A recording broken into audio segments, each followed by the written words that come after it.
Hatchet, Chapter 14, Part 1. Mistakes.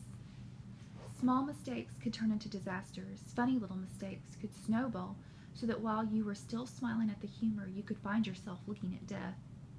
In the city, if he made a mistake, usually there was a way to rectify it, make it all right. If he fell on his bike and sprained a leg, he could wait for it to heal. If he forgot something at the store, he could find other food in the refrigerator. Now it was different, and all so quick. All so incredibly quick. If he sprained a leg here, he might starve before he could get around again.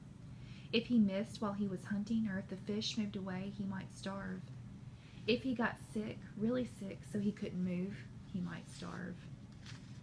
Mistakes. Early in the new time, he had learned the most important thing, the truly vital knowledge that drives all creatures in the forest. Food is all. Food was simply everything. All things in the woods, from insects to fish to bears, were always, always looking for food. It was the great single driving influence in nature. To eat. All must eat. But the way he learned it almost killed him. His second new night, stomach full of fish and the fire smoldering in the shelter, he had been sound asleep when something, he thought later it might be smell, had awakened him. Near the fire, completely unafraid of the smoking coals, completely unafraid of Brian, a skunk was digging where he had buried the eggs. There was some sliver of a moon, and in the faint pearl light he could see the bushy tail, the white stripes down the back, and he had nearly smiled. He did not know how the skunk had found the eggs. Some smell, perhaps some tiny fragment of shell, had left a smell, but it looked almost cute. Its little head down and its little tail up as it dug, kicking the sand. But those were his eggs, not the skunk's, and the half-smile had been quickly replaced with fear that he would lose his food, and he had grabbed a handful of sand and thrown it at the skunk. "Get out of here!"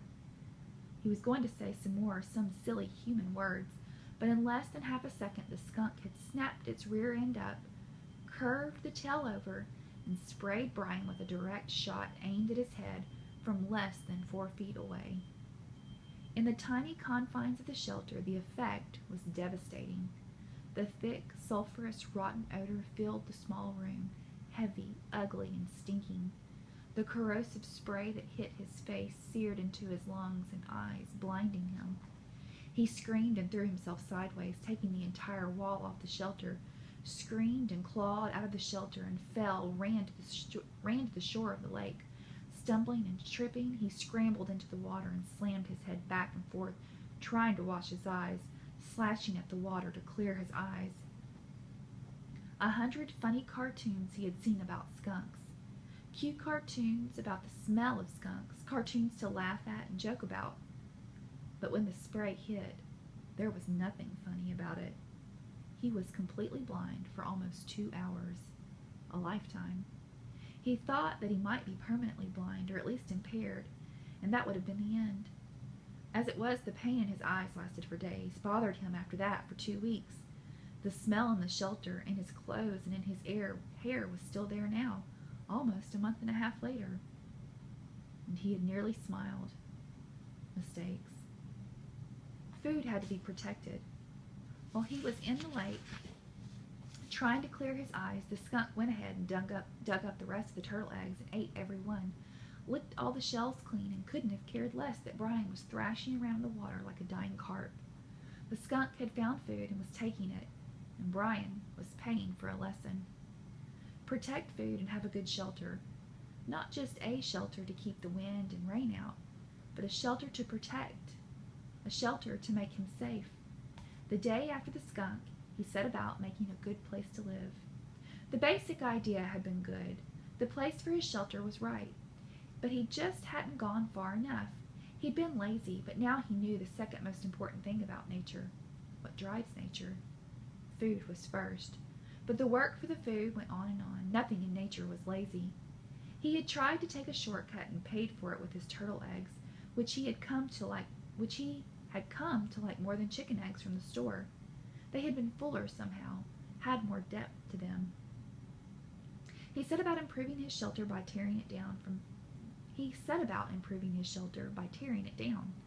From dead pines up the hill he brought down heavier logs and fastened several of them across the opening, wedging them at the top and burying the bottoms in the sand.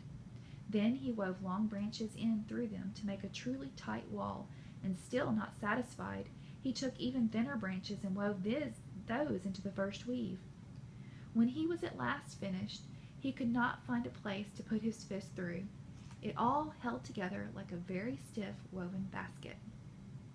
He judged the door opening to be the weakest spot, and here he took special time to weave a door of willows in so tight a mesh that no matter how a skunk tried, or porcupine, he thought, looking at the marks in his legs, it could not possibly get through. He had no hinges, but by arranging some cut-off limbs at the top in the right way, he had a method to hook the door in place, and when he was in and the door was hung, he felt relatively safe.